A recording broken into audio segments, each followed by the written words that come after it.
جاسوسوں نے خوب دیکھ بھال کے ایک جگہ منتخب کی اور چھپ کے وہاں بیٹھ گئے۔ یہ چنا قوم کے لوگ تھے، جہاں آج کل سندھ کا مشہور شہر سہون آباد ہے۔ یہ لوگ اس کے پاس ہی رہتے تھے۔ ان کی اپنی بستیاں تھی اور حکومت تھی۔ جب ان کے راجا کو معلوم ہوا کہ سیوستان کا راجا ہار کر بھاگا اور نئے فاتح ملک کا انتظام کرنے میں لگے ہیں، تو وہ سوچ میں پڑ گیا کہ ان کا اگلا قدم کس طرف اٹھے گا۔ حالات بڑے نازک تھے۔ آنے والے بڑے دلیر اور بڑے جنگجو تھے۔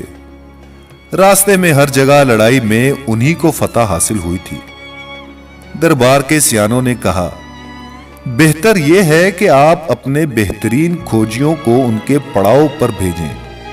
یہ کھوجی یا جاسوس پتہ لگا کر تو آئیں کہ یہ کون لوگ ہیں، کتنی بڑی ان کی فوج ہے، ان کے ہتھیار کیا کیا ہیں اور ان کا عقیدہ کیسا ہے۔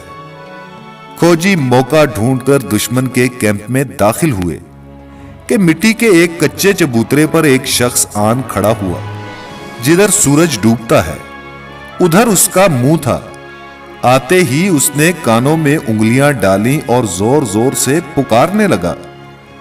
جاسوسوں نے سوچا ان کی خیر نہیں، شاید انہیں پتہ لگ گیا ہے کہ ہم یہاں چھپے ہوئے ہیں، اس لیے یہ شخص چلا چلا کر سب کو خبردار کر رہا ہے۔ اس نے چلانا شروع کیا ہی تھا کہ لوگ اپنے خیموں سے نکل کر اس کی طرف آنے لگے۔ کھوجیوں کی آنکھوں کے سامنے کوئی خیمہ ایسا نہیں تھا جس سے لوگ نہ نکل پڑے ہوں۔ اب تو ان کو اپنی جان کے لالے پڑ گئے، لیکن مرتا کیا نہ کرتا دم سادہ کہ اپنی جگہ کھڑے رہے اور ٹک ٹکی باندھ کر ٹڈی دل کی طرح لمحوں میں ایک جگہ سمٹ آنے والے لشکریوں کو دیکھتے رہے۔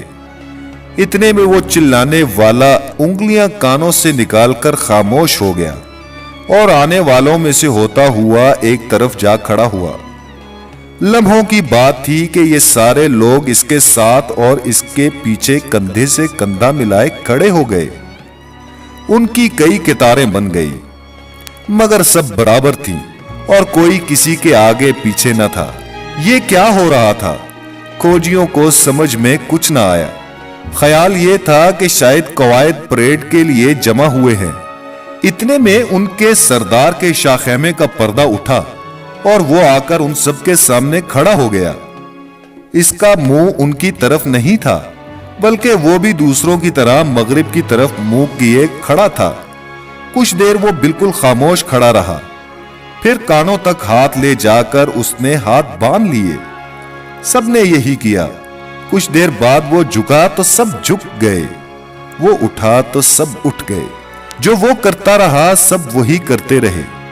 کھوجی یہ دیکھ کر چپکے سے وہاں سے کھسک گئے اور دوڑے دوڑے اپنے راجا کے پاس آئے اور بولے، جو دیکھا ہے وہ نہ پہلے کبھی دیکھا تھا نہ سنا۔ یہ تو نظم و ضبط کے پتلے ہیں۔ ان کا اتحاد اور اتفاق بہت زبردست ہے۔ ان سے لڑنے کا دل میں خیال بھی نہ لانا، ان کے آگے کوئی ٹک نہیں سکے گا۔ دوسرے دن چنا قبیلے کے راجا نے اپنے دربار کے سیانوں کو بہت سے تحفے دے کر فاتح کے پاس بھیجا۔ یہ ایسے وقت پہنچے کہ لشکری کھانے پر بیٹھ چکے تھے۔ سردار نے اسی حالت میں ان کو طلب کر لیا، ان کے تحفے لیے، عقیدت و احترام کے ساتھ ان کی باتیں سنی، محبت سے انہیں سینے سے لگایا۔ تم تو مرزوق ہو؟ انہوں نے ادب سے پوچھا، اس کا کیا مطلب ہوتا ہے؟ تو سردار نے کہا کہ نصیبوں والے مرزوق وہ ہوتے ہیں جن کے رزق میں اللہ تعالی برکت دیتا ہے۔ چنوں کو مرزوق اسی وجہ سے کہا جاتا ہے، انہیں عشری بھی کہتے ہیں۔ کھوجیوں نے جس لشکر میں اذان سنی اور اسے نماز پڑھتے دیکھا، وہ فاتح سندھ محمد بن قاسم کا لشکر تھا۔ محمد بن قاسم کی اطاعت قبول کرنے کے بعد انہیں مسلمانوں کو قریب سے دیکھنے کا موقع ملا تو ان کی زندگیوں پر اس کا بڑا اثر پڑا۔